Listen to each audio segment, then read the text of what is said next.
નમસ્કાર, હું છું ડૉક્ટર વિશાલ મકવાણા. ફરી સ્વાગત છે ફિઝિકલ એજ્યુકેશન વિડિયો ચેનલની અંદર. ટાટ અને એસએટી સ્પોટ એપ્ટિટ્યૂડ ટેસ્ટની આપણે વિડીયોની સિરીઝ ચાલુ કરેલી છે. એની તૈયારી કરતા હોય તો જરૂરથી આ ચેનલની અંદર જોડાઈ જજો. અને ટેલિગ્રામ ચેનલ છે એની લિંક પણ ડિસ્ક્રિપ્શનની અંદર આપેલી છે. એની અંદર પીડીએફ પ્રોવાઈડ કરવામાં આવે છે, કેટલુંક સાહિત્ય છે એને પણ પ્રોવાઈડ કરવામાં આવે છે. અને એકબીજાના પ્રશ્નો છે એનું પણ વાર્તાલાપ એની અંદર કરવામાં આવે છે. તો એની અંદર પણ જોડાઈ જજો. બીજું એ કે જે પણ કોઈ તૈયારી કરે છે, ટાટની તૈયારી કરતા હોય, ટાટ સેકન્ડરી, હાઈ સેકન્ડરીની તૈયારી કરતા હોય, સ્પોટ એપ્ટિટ્યૂડ ટેસ્ટ, ખેલ સહાયક માટેની તૈયારી કરતા હોય, તો આ ચેનલની અંદર જરૂર જોડાઈ જાય. અને વિડીયો ગમે તો લાઈક કરવાનું જરૂર ભૂલતા નહીં. ચાલો, તો આજના વિડીયોની અંદર આપણે સ્વાસ્થ્ય એક પ્રકરણ છે, સ્વાસ્થ્યનું પ્રકરણ છે, એની અંદરથી કેટલાક પ્રશ્નો છે એનું સોલ્યુશન કરીશું. એની પહેલા આપણે દરેક વિડીયોની અંદર જે મારા મિત્રએ સરસ મજાની એક સોલ્યુશન આપેલું અને એના દ્વારા ખૂબ જ સફળ તૈયારી છે એ બનતી હોય છે, તો એની આપણે આજે ચર્ચા કરવાના છે. સ્વાસ્થ્યનું પ્રકરણ છે યોગ, સ્વાસ્થ્ય અને શારીરિક શિક્ષણની અંદર એની અંદર એક પાઠ એક છે, પાઠ બીજો છે આવતા વિડીયોની અંદર આવશે. એની અંદર કેટલીક માહિતી છે એને જોઈ લે. સંપૂર્ણ સ્વાસ્થ્ય, તો એની અંદર જોઈએ તો શારીરિક સ્વાસ્થ્ય, સંપૂર્ણ સ્વાસ્થ્યમાં એની અંદર શું આવે? શારીરિક સ્વસ્થ હોય વ્યક્તિ, રોગમુક્ત શરીર અને અંગોની યોગ્ય કાર્યક્ષમતા હોય તો એ શારીરિક સ્વાસ્થ્ય કહી શકાય છે. એ જ રીતે માનસિક સ્વાસ્થ્ય, મનની શાંતિ હોય, મુશ્કેલ પરિસ્થિતિઓમાં ટકી રહેવાની ક્ષમતા એની અંદર હોય. સામાજિક સ્વાસ્થ્ય કોને કહેવાય? તો અન્ય લોકો સાથે સારા સંબંધો અને સામાજિક જવાબદારીમાં અવ્વલ દરજ્જાનો હોય. તો આ ત્રણ પ્રકારની સ્વાસ્થ્ય છે, શારીરિક, માનસિક અને સામાજિક, તે સંપૂર્ણ સ્વાસ્થ્ય કહી શકાય છે. વ્યક્તિ ત્રણેય સ્વાસ્થ્યના જે પાસાઓ છે એની અંદર નિપુણ હોય તો એનું સ્વાસ્થ્ય છે એ સંપૂર્ણ કહી શકાય છે. તો સંપૂર્ણ સ્વાસ્થ્ય છે એ તરફની એક યાત્રા કરવાની છે. અહીંયા યાત્રા છે એની પહેલા જોઈ લઈએ વ્યાયામના મુખ્ય ફાયદા શું છે. તો દરરોજ કસરત કરવાથી શારીરિક અને માનસિક સ્વાસ્થ્ય સુધરે છે. દરરોજ કસરત કરવાથી, એક દિવસ કસરત કરી લીધી તો એ નહીં ચાલે. તમારે રૂટીન બનાવવું પડશે, રેગ્યુલર એક્સરસાઇઝ કરવી પડશે, જુદી જુદી એક્સરસાઇઝ કરવી પડશે, એમાં પણ ભારણ વધારતા જોવું પડશે. તો જ તમારું સ્વાસ્થ્ય છે એ સારું બનતું જશે, અવ્વલ દરજ્જાનું બનતું જશે. ચલો, તો જે કસરત કરે છે શારીરિક સ્વાસ્થ્યનું સારું છે, દરેક પ્રકારનું સ્વાસ્થ્ય સારું છે, તો એની અંદર શું? રોગ પ્રતિકારક શક્તિમાં વધારો થશે. શું થશે? રોગ પ્રતિકારક શક્તિમાં એની અંદર વધારો થશે. હૃદય રોગ, ડાયાબિટીસ સામે રક્ષણ મળશે. હૃદય રોગની બીમારી થતી હોય તો એના સામે રક્ષણ મળશે. ડાયાબિટીસ સામે રક્ષણ મળશે. પાચન તંત્રમાં સુધારો થશે. માનસિક પ્રસન્નતા અને સારી નીંદર આવશે, ઊંઘ આવશે. અત્યારે લોકો ભાગદોડના આ સમયમાં, પૈસા કમાવાની ભાગદોડમાં અત્યારે લોકોને ઊંઘની ગોળીઓ પણ લેવી પડે છે. શારીરિક શ્રમ કરશે, શારીરિક કસરતો કરશે તો એને ઊંઘની ગોળીઓ નહીં લેવી પડે અને એને ઊંઘ છે એ પણ પૂર્ણ માત્રામાં આવશે. હવે ત્યાર પછી અહીંયા તમને કેટલા પિલર દેખાય છે. તો પૂર્ણ સ્વાસ્થ્ય તરફ જવા માટે 1 2 3 4 5 6 અને 7 પિલર આપેલા છે, જે આપણા પાઠ્યપુસ્તકની અંદર પણ આપેલા છે. તો આ સૌથી ઊંચો પિલર છે એ પૂર્ણ સ્વાસ્થ્ય માટે છે. એનાથી નીચેનો પિલર છે એ સ્વાસ્થ્ય છે. એના પછી રોગની ગેરહાજરી છે, વણઓળખાયેલ રોગ છે, મંદ પ્રકારની બીમારી આવવા લાગે છે, ગંભીર બીમારી થવા લાગે છે અને અંતે મૃત્યુ થઈ જાય છે. એટલે તમારું સ્વાસ્થ્ય છે ધીમે ધીમે બગડતું. પૂર્ણ સ્વસ્થ વ્યક્તિ છે એની અંદર આ ત્રણે ત્રણ આ સ્વાસ્થ્ય છે એની અંદર ભરપૂર માત્રામાં છે. પછી થોડું એકાદું જે છે એ પાસો છે એ ડાઉન થાય છે તો ત્યારબાદ સ્વાસ્થ્ય કહેવાય છે. એની અંદર થોડી ઘણી ખામીઓ હોય છે. ત્યારબાદ રોગની ગેરહાજરી હોય છે પરંતુ પૂર્ણ રીતે સ્વસ્થ હોતો નથી. ત્યારબાદ વણઓળખાયેલ રોગ, એટલે કે રોગ છે એ ઓળખાતો નથી પરંતુ એની અંદર રોગના જીવાણુ, કીટાણુ કે એની ઉત્પત્તિ થતી હોય છે. મંદ પ્રકારની બીમારી તમને જણાય છે, શારીરિક નબળાઈ જણાય છે તો એ ત્યારબાદ આવે છે. અને ત્યારબાદ એમાંથી ગંભીર બીમારી, ગંભીર સ્વરૂપ ધારણ કરે છે બીમારીનું અને ત્યારબાદ મૃત્યુને ભેટે છે. તો આ 7 પિલર છે એને પણ ક્રમમાં તમારે યાદ રાખવા જરૂરી છે. ક્રમમાં પણ એને યાદ રાખવા. ચાલો ત્યારબાદ હવે એના પ્રશ્નો છે એની આપણે ચર્ચા કરીએ તો સ્વાસ્થ્યનો અર્થ અને વ્યાખ્યાઓ ઉપર કેટલાક પ્રશ્નો છે જેની ચર્ચા કરવાના છીએ. પહેલો પ્રશ્ન છે વિશ્વ આરોગ્ય સંસ્થા જેને WHO કહેવાય છે, વર્લ્ડ હેલ્થ ઓર્ગેનાઇઝેશન, નામ પણ એનું યાદ રાખવું, એનું ફૂલ ફોર્મ પણ પૂછાઈ શકે છે. એના મતે સ્વાસ્થ્ય એટલે શું? તો માત્ર રોગની ગેરહાજરી, શારીરિક, માનસિક, સામાજિક રીતે સંપૂર્ણપણે સાજા નરવા હોવાની સ્થિતિ, માત્ર શારીરિક શક્તિ, યોગ આહાર લેવાની પદ્ધતિ. તો ઓપ્શન બી જે છે શારીરિક, માનસિક અને સામાજિક ત્રણેય પાસાઓમાં તે નિપુણ હોય, અવ્વલ હોય, સાજા અને નરવા હોય તો એ સંપૂર્ણ સ્વસ્થ છે એવું કહેવાય છે, એવું WHO કહે છે.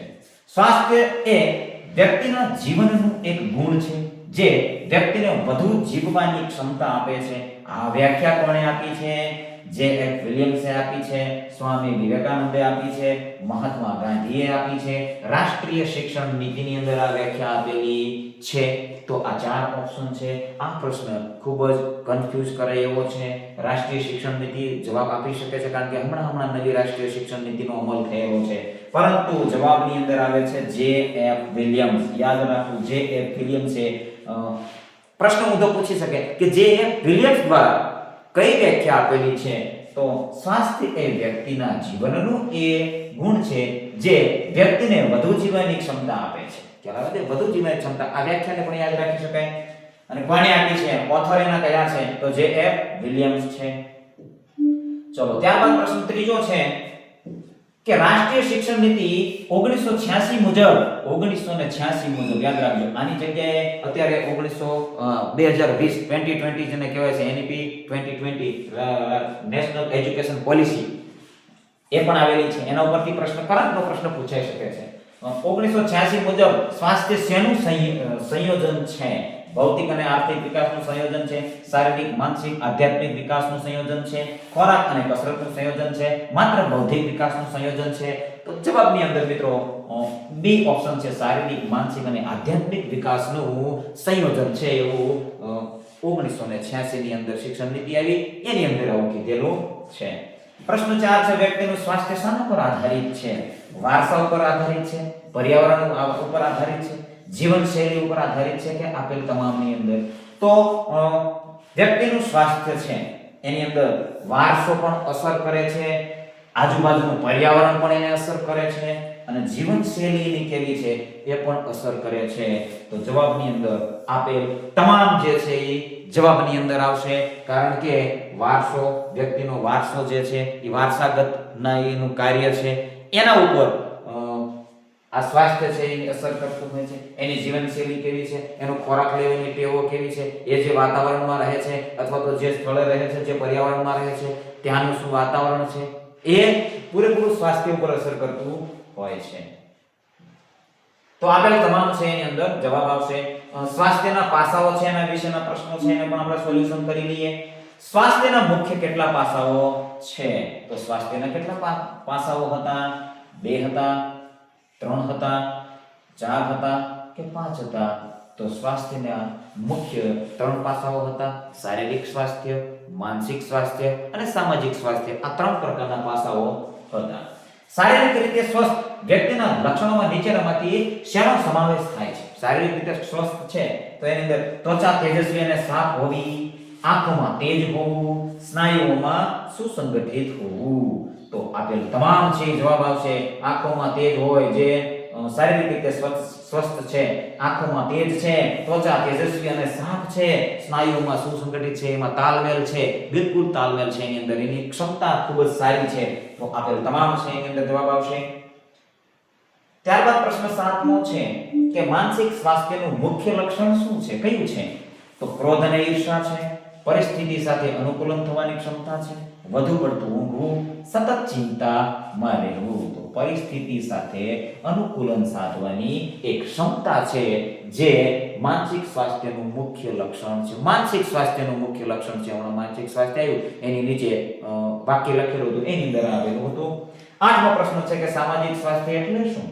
તો સમાજના અને અન્ય વ્યક્તિઓ સાથેના સંતુલિત સંબંધો, એકલા રહેવાની વૃત્તિ, માત્ર પોતાના કુટુંબ વિશે વિચારવું, ભૌતિક સંપત્તિ ભેગી કરી. તો થોડુંક તર્ક લગાવશો તો આ પ્રશ્નનો જવાબ આપી શકશો.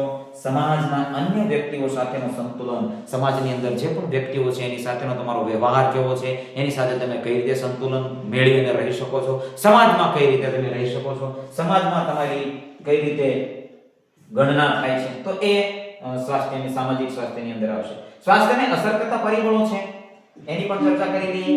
તંદુરસ્ત વ્યક્તિએ દરરોજ ઓછામાં ઓછી કેટલા કલાકની ઊંઘ જોઈએ? ચલો ભાઈ, કેટલા કલાકની ઊંઘ જોઈએ? 4 થી 5 કલાક, 7 થી 8 કલાક, 10 થી 12 કલાક, 2 થી 3 કલાક.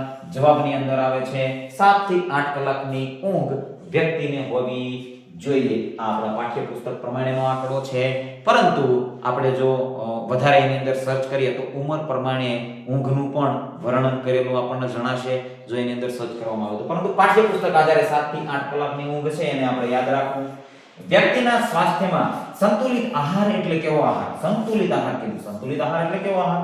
માત્ર પ્રોટીનયુક્ત આહાર જેમાં બધા પોષક તત્વો યોગ્ય પ્રમાણમાં હોય, માત્ર શાકાહારી ખોરાક, વધુ પડતા ચરબીયુક્ત ખોરાક. તો જવાબ બી છે, જેમાં બધા જ પોષક તત્વો યોગ્ય માત્રામાં હોય, આપણા શરીરને જેટલા પોષક તત્વો જોઈએ છે એટલા માત્રાની અંદર એ ખોરાકની અંદર મળી રહે, તો એ ખોરાકને સંતુલિત આહાર આપણે કહીશું. ચાલો, તો એ ખોરાકને સંતુલિત આહાર જેની અંદર ચરબી, પ્રોટીન, વિટામિન્સ, મિનરલ્સ, આ બધા પોષક તત્વોની આપણા શરીરની અંદર, કાર્બોહાઈડ્રેટ, આ બધા પોષક તત્વોની જરૂરિયાત હોય છે. તો એ બધા જેટલી જરૂરિયાત છે એટલા ઈ ખોરાકની અંદર હોય તો એને સંતુલિત આહાર કહેવાય. 11મો પ્રશ્ન છે, સ્વાસ્થ્યના સ્તરને ઊંચું લાવવા માટે શું અનિવાર્ય છે?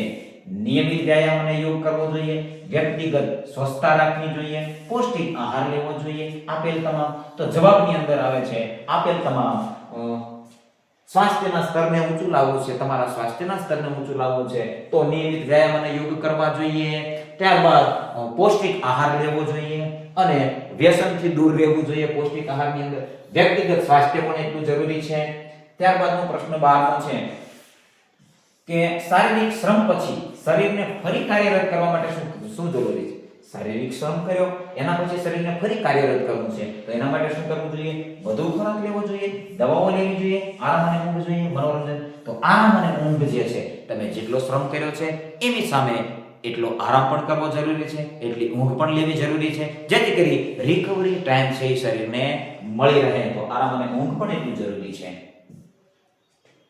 ચાલો, તો આજના વિડીયોની અંદર બસ આટલું જ.